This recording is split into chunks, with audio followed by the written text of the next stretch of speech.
if I lay down and I play dead and I stay dead, maybe you'll get sick of being the monster out of my head, under my bed.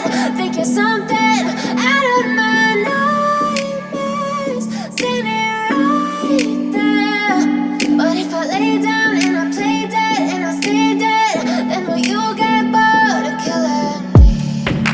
Silhouettes of you are like a taunt. Never really know just what you want. With you I don't ever feel calm. I can feel the sweat inside my palms. Play with me like cats and a string. You don't understand the pain it brings. You don't ever wanna give me wings. You don't ever wanna set me free. You know I'm addicted to you, and it's twisted, you've been gifted with the evil voodoo. Got me coming back for more, even when I've been screwed. Dolls full of pins, pierce my heart straight through. I got issues in my head, I like you in my bed, but you keep me on red. Oh, everything is like a test, I better not text or I'll come off desperate. But if I lay down and I play dead and I stay dead, maybe you'll get sick of being the monster out of my head, under my bed. Think you're something out of my nightmares, standing right there. But if I lay down and I play dead and I stay dead, then will you get bored of killing me? So if I play dead, will you regret everything that you did, that you said? I don't think you understand what you're doing, and my heart's black and blue from the bruising. I feel like when I'm with you I'm losing. I feel like you think that this amusing, sitting there gaslighting and confusing. Was it me? Is it me? Am I deluded? I'm the one who's always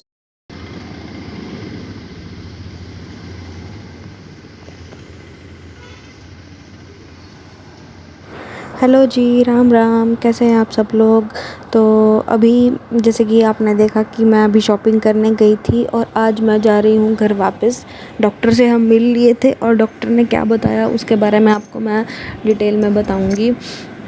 और अभी हम रास्ते में थे तो घर वापस जाने से पहले मैंने सोचा कि मैं कुछ थोड़ी सी शॉपिंग कर लूँ अपने लिए। तो बस उसी के लिए फिर हम ट्रेंड में गए थे, ट्रेंड मॉल में। तो वहाँ से मैंने कुछ एक चीज़ें ख़रीदी हैं और मैंने आपको दिखाया भी है। मैं कुछ कुर्तीज़ ख़रीदी हैं, जैसे कि आपने देखा होगा। एक मरून वाली थी, एक ब्लैक वाली थी, उनमें से एक ख़रीदी है मैंने, दोनों नहीं ख़रीदी हैं। और एक दूसरी ख़रीदी है, उसको मैं आपको बाद में दिखाऊंगी। तो अभी हम घर जा रहे थे रास्ते में और मौसम बहुत अच्छा हो रखा था। तो रास्ते में जब भी हम ट्रैवल करते हैं, मतलब हिमाचल से चंडीगढ़ के बीच में, तो रास्ते में फालूदा की बहुत सारी छोटी छोटी गाड़ियाँ खड़ी होती हैं। आई होप आपके एरिया में भी खड़ी होती होंगी, मुझे नहीं पता उस बारे में तो, लेकिन इधर बहुत होती हैं। हर कुछ एरिया के बाद आपको मिल जाएंगी। तो बस हम फिर वही फालूदा पीने के लिए रुकते हैं, मतलब शेक पीते हैं, बादाम शेक। तो बहुत टेस्टी लगता है और गर्मियाँ भी हैं तो अच्छा रहता है। और वो उसमें आइसक्रीम डाल के भी देता है, तो मुझे तो बहुत पसंद है। तो बस हम उसी के लिए ही रास्ते में रुके हुए थे और मेरे हस्बैंड जो है वो लेने गए थे, तो मैं गाड़ी में उनका वेट कर रही थी। और मौसम बहुत प्यारा हो रखा था, बारिश जैसा मौसम हो रखा था। हालांकि बारिश हुई नहीं, लेकिन फिर भी मौसम अच्छा था। और गर्मी में हालत ख़राब हो जाती है। और मेरे तो बाल भी पता नहीं क्या हो गया, जब से मैंने कोरोना की वैक्सीन लगवाई है, मुझे नहीं पता उसी से ही हुआ है, लेकिन जब से लगवाई है उसके बाद से मेरे बाल पता नहीं सही पोजीशन में नहीं आ रहे हैं, बहुत प्रॉब्लम हो रही है। पहले मेरे बाल बहुत अच्छे हो गए थे, अब पता नहीं, अब कुछ ट्रीटमेंट मैं शुरू कर रही हूँ, देखती हूँ वो वर्क करती हैं कि नहीं। अगर करेंगी तो मैं आपके साथ भी शेयर करूँगी। और ये देखिए मैं कैसे कैसे फेस बना रही थी, सोचती रहती, मतलब सोच रही थी कुछ और शक्ल पे वो दिख ही जाता है कि परेशान हूँ मैं। और परेशानी के कई कारण हो जाते हैं, अगर आप गृहस्थ लाइफ में आ जाते हो तो कई चीज़ें हो जाती हैं जो मतलब परेशान करती हैं। तो चलिए क्या बात करनी उस बारे में। तो बस अभी हम फालूदा का वेट करते हैं। और रास्ते में हम आजकल मतलब जैसे निकलते हैं, मैं और मेरे हस्बैंड, तो इनको पुराने गाने बहुत पसंद है। हालांकि मुझे इतने खास पसंद नहीं है, लेकिन हम दोनों ज़ोर ज़ोर से गाने गाते हुए जाते हैं, तो अच्छा लगता है। ये भी लाइफ का एक छोटा सा पार्ट है। मतलब हम यूजुअली इतना इन्जॉय नहीं करते। जैसे कि मैं 5 साल कश्मीर भी रही हूँ, वहाँ पर भी हम ज़्यादा इन्जॉय नहीं करते थे। कुछ तो वो एरिया ही ऐसा है, कुछ वहाँ पर कब क्या हो जाए वो पता नहीं चलता। हालांकि लोग घूमने तो जाते हैं, लेकिन जो वहाँ पे रहते हैं सिचुएशन उन्हीं को ज़्यादा पता होती है। तो बस अभी हम फालूदा एंजॉय करेंगे, फिर उसके बाद हम निकल लेंगे। और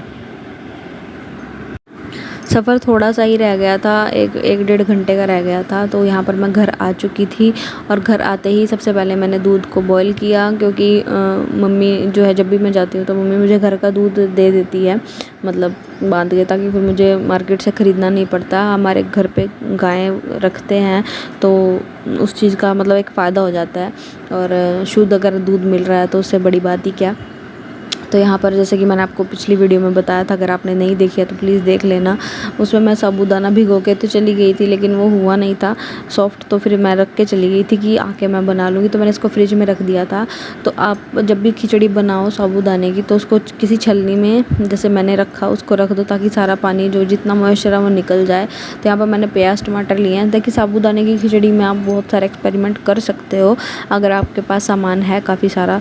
और अगर नहीं है तो आप सिंपल अगर प्याज और टमाटर डाल के भी बनाओगे तो भी वो अच्छी ही बनती है। तो यहाँ पर मैंने कढ़ाई गर्म होने के लिए रख दी है। यूजुअली मैं खिचड़ी में आलू डाल के बनाती हूँ, लेकिन इस बार मैं नहीं बनाऊँगी, क्योंकि थक भी गई थी और भूख भी लग रही थी, तो फिर आलू को पकने में थोड़ा सा टाइम लगता है।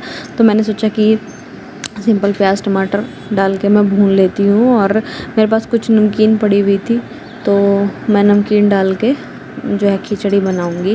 तो यहाँ पर मैंने सिंपल जीरे का तड़का लगाया है, उसमें हरी मिर्च प्याज टमाटर और जो मसाले हम डालते हैं नमक मिर्च हल्दी। अगर आपको थोड़ा और डालना है धनिया वनिया वो आप डाल सकते हो, लेकिन मेरे हस्बैंड धनिया नहीं खाते, तो इस वजह से मैं नहीं डालती सब्ज़ी में। तो यहाँ पर देखिए मसाला पक गया था। अब मैं इसमें डालूँगी साबूदाना, और साबूदाने को डालने के बाद आपको ज़्यादा देर तक नहीं गैस पर रखना होता, क्योंकि फिर ये चिपकने लग जाता है। हार्डली इसको 1 या 2 मिनट तक पकाओ, ताकि जो मसाला है वो अच्छे से इसमें मिक्स हो जाए। और बस उसके बाद ज़्यादा ज़रूरत नहीं पड़ती, फिर आप गैस जो है बंद कर सकते हो। मुझसे एक गलती हो गई थी कि मैं गैस जो है ऑन करके चली गई थी और मुझे पता नहीं चला था, तो थोड़ी सी ये लग गई थी। लेकिन ये ऐसी नहीं लगी थी कि ये मतलब जल नहीं गई थी, थोड़ी सी बस कढ़ाई पे लग गई थी, लेकिन टेस्ट फिर भी अच्छा था। तो यहाँ पर देखिए ये रेडी हो चुकी है। अब इसमें ज़्यादा कुछ करने की ज़रूरत नहीं है। आपके पास मूंगफली है तो आप मूंगफली भी डाल लो, मूंगफली वैसे डालते हैं, मैं पहले डाला करती थी, लेकिन अभी नहीं थी अवेलेबल, तो क्या कर सकते हैं। और अगर आपको ये लगे कि आपकी खिचड़ी में मॉइस्चर है, तो आप इसको बिना प्लेट ढके ऐसे चलाते रहिए, तो जो ये साबूदाना है वो मॉइस्चर ख़त्म कर देगा अपना, मतलब उसका सूख जाएगा जो भी पानी होगा। और जैसे कि मैंने आपको बताया कि आप थोड़ी देर तक उसको छलनी में ऐसे डाल के रखेंगे ना, तो पानी उसका सारा निकल जाएगा। तो एक तरफ मैंने चाय रख दी है, क्योंकि चाय का मतलब मन करता ही है जब भी आप। तो मैंने वीडियो एंड नहीं की थी, और इसलिए मैंने लास्ट में क्लिप ऐड कर दी। खिचड़ी बन चुकी थी, हमने खा ली, बहुत अच्छी बनी थी। और ये जो भी ड्रेस है मैं आपको बाद में दिखाऊंगी। तब अगर आपको वीडियो अच्छी लगे तो लाइक ज़रूर कर देना और चैनल सब्सक्राइब कर देना। मैं मिलूँगी आपसे बाद में।